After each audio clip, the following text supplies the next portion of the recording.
Donc surtout, avant, on va charger l'autre scène qui s'appelle 05B, je pense. Ne fermez pas celle-ci, parce que si vous fermez celle-ci, Dimension va se fermer. Et quand vous allez ouvrir la 05B, il va se réouvrir, ça va prendre du temps. On ne sait ouvrir qu'un seul fichier en même temps dans Dimension, et donc ce que je vais faire, c'est aller sur le gestionnaire, et je vais aller ouvrir le 05B, et il va remplacer le 05A. Alors on me demande si je veux enregistrer le 05A, ben finalement non, j'ai même pas envie d'enregistrer. Voilà.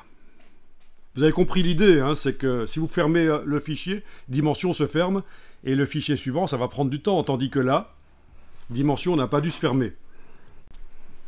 Donc ici, c'est la même boîte, le même PLV, mais avec un plan qui a été ajouté, qu'on est allé chercher dans les modèles, il y a des plans, ok. Et on a mis des boîtes de conserve qu'on est allé chercher aussi dans les modèles. Et alors, ce qu'il faut remarquer, c'est qu'elles sont à bonne dimension. Elles ne sont pas trop petites par rapport au PLV, ni trop grandes. Le PLV fait 38 cm de haut, et quand on a exporté au départ de Illustrator, on s'est arrangé pour que ce qu'on exporte fasse 38 cm de haut. Si vous sélectionnez l'objet, le présentoir, et que vous allez voir dans Taille, en bas à droite, là, vous avez bien 38 cm en hauteur, à peu près 38-21. Voilà. Raison pour laquelle, quand on amène des choses, n'importe quoi qu'on va chercher dans les objets dimensions, là sur la gauche, ou des objets qui viennent du web, ou des objets qui viennent, que vous avez capturés en 3D éventuellement, on va en parler, la capture 3D, vous avez des objets... Ah mais non, pas nécessairement la capture 3D, parce que là, il ne capture pas avec les bonnes tailles, il faut parfois corriger, mais des objets qui viennent du web, souvent, ils seront à bonne taille. En fait, les seuls dont on est certain qu'ils seront à bonne taille, c'est ceux qui viennent de Dimension, là, dans les objets, dans les modèles. Et il y en a plein d'autres qui sont disponibles ailleurs, chez Adobe, on va voir ça.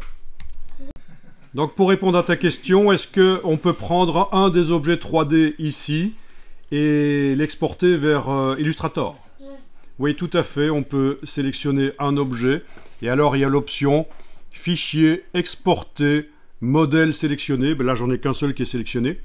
Et à ce moment-là, on choisit le format, dimension, mais en fait pour Illustrator, ce sera plutôt le format 3D qui s'appelle OBJ, et on peut le récupérer en 3D dans Illustrator. Ceci dit, pour faire la 3D, dimension est quand même meilleure pour les textures, tout ça c'est quand même mieux. Donc, quelle est la raison pour laquelle on voudrait récupérer dans dimension un objet ici, dans Illustrator un objet qui vient de dimension? Oui, pourquoi pas, donc techniquement c'est possible. Bien, donc comment ça fonctionne ici? Je vous rappelle, si vous ne vous souvenez pas, je sélectionne par exemple la boîte, là j'enfonce la touche F sur le clavier, elle s'agrandit.